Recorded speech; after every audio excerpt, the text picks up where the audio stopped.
Ang Kantilan Water District buot magpahibayo sa tanan katawhan sa nan mga konsumante ng Kantilan na kuman Disyembre 12 himuo na ang blessing sa nan inauguration ng water treatment plant ng Kantilan Bulk Water Supply Project na adto mahimutang sa Sitio Kagpangi, Barangay Cabasan, Kantilan, Surigao del Sur.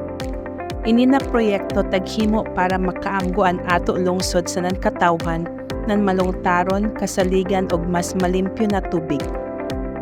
Lodyonan ini na ato tagsagubang na dako na pagkunhod ng ato water supply gikan sa mga tinubdan, pagsalta ng pumping water level hinungdan na ato tagipitan ng ato mga discharge valves, isip preventive measures kay basin magubaan ato mga bomba sa ato deep wells tungod kay 24 hours man ang operation. Ato isab tag-considerar ang kahinay ng pag-recharge ng aquifer na dili kaya ang pagsalta ng water demand kada adlaw. Ang ato bulk water supply naglangkob sa mga sumusunod na project components. Water intake facility gikan sa Caracan River na may kapasidad na 4 million liters per day, expandable to 6 million liters per day. Water treatment plant na may kapasidad na 4 million liters per day, expandable to 6 million liters per day of treated water. Pagtaod na napuyo ka kilometros na high-density o HDPE transmission pipeline na may kadako na 10 ka diametro gikan sa treatment plant sa Barangay Cabasan hangtod sa Macapagal Bridge sa Barangay Pagantayan.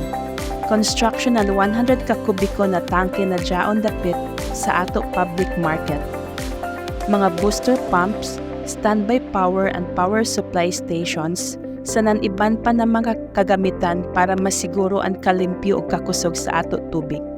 Lodyonan ini na proyekto nagpadazon isab ang Kantilan Water District sa pagpuli ng mga karaan na linya sa tubig na isahay amoy hinungdan ng pagkalubog tungod sa isa pagkakaraan sa naghinungdan isab ng usik na tubig gumikan sa leaks o tagas.